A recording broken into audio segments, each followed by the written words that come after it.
கர்த்தருடைய பரிசுத்த நாமத்துக்கு ஸ்தோத்திரம். கர்த்தர் அடியாலை ஒரு சாட்சியாக நிறுத்தலுக்காக கோடான ஒரு ஸ்தோத்திரங்கள் நன்றிகளை ஏறெடுக்கிறேன். கடந்த நாட்கள் எல்லாம் கண்மணி கூட கர்த்தர் சிறுமையாக பாதுகாத்தார். நிறைய மன கஷ்டங்கள் எல்லாமே வந்தது. ஆனாலும் அதிலிருந்து சோர்ந்து போகாமல் கிருபையாக கர்த்தர் பாதுகாத்தார்.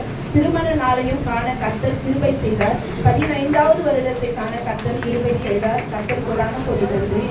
நேற்று கூட அம்மா தம்பி கூட கடைக்கு போகிறதுக்காக போனாங்க மார்க்கெட்டுக்கு. அவங்க போகும்போது வண்டியில இருந்து விழுந்துட்டு இருக்காங்க. விழுந்துட்டு காலில் அடிபட்டுருச்சு. அடிபட்டு வந்தாங்க. ரொம்ப கஷ்டமாயிடுச்சு. அவங்களே தலைமாங்க முடியலையப்பா இப்போ விழுந்துட்டாங்க. சுகர் வேறு இருக்கே, காயம் ஆகிட்டு இருக்கேன்னு சொல்லிட்டு ரொம்ப கவலையோடு இருந்தேன். நைட்டு அவங்க நினச்சி ரொம்ப கலக்கமாக இருந்தது. இப்போல்லாம் அவங்களுக்காக எனக்கு கொஞ்சம் மனசு கஷ்டம் தான். ஃபஸ்ட்டில் ரொம்ப ஆக்டிவாக இருப்பாங்க. அந்த செகண்ட் ஃப்ளோரில் இருந்தாலும் ஏறி இறங்குவாங்க. ரொம்ப இதுவாக தான் இருப்பாங்க. ஆனால் இப்போல்லாம் சோர்ந்து போயிடுறாங்க. ரொம்ப வெயிட் லாஸ் ஆகிட்டாங்க. அதனால் எங்களுக்கு ஒரு அம்மா மாதிரி இருக்காங்க. எங்களுக்கு சிறு வயதுலேருந்தே அம்மா அப்பா எல்லாரும் அவங்க என் கூட ரொம்ப ஜாலியாக பேசுவாங்க. நானும் அவங்கள மாமியார் மருமகன் மாதிரியே இருக்க மாட்டோம்.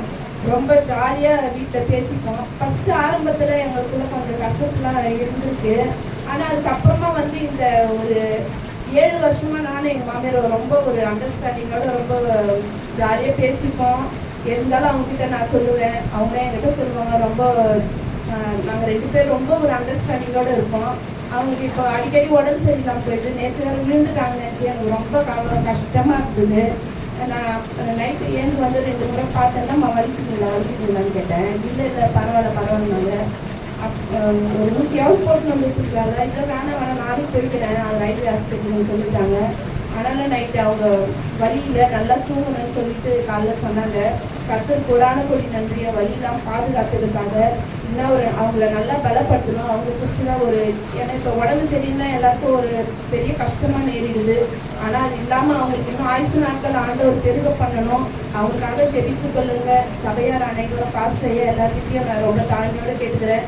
அவங்க ஆயுசு நாட்களை பெருக பண்ணணும். அவங்க எங்களோடு இன்னும் சில காலங்கள் இன்னும் நிறைய நாள் அவங்க எங்களோட வாழணும்னு சொல்லிட்டு நான் ரொம்ப வாங்கிக்கிறேன்.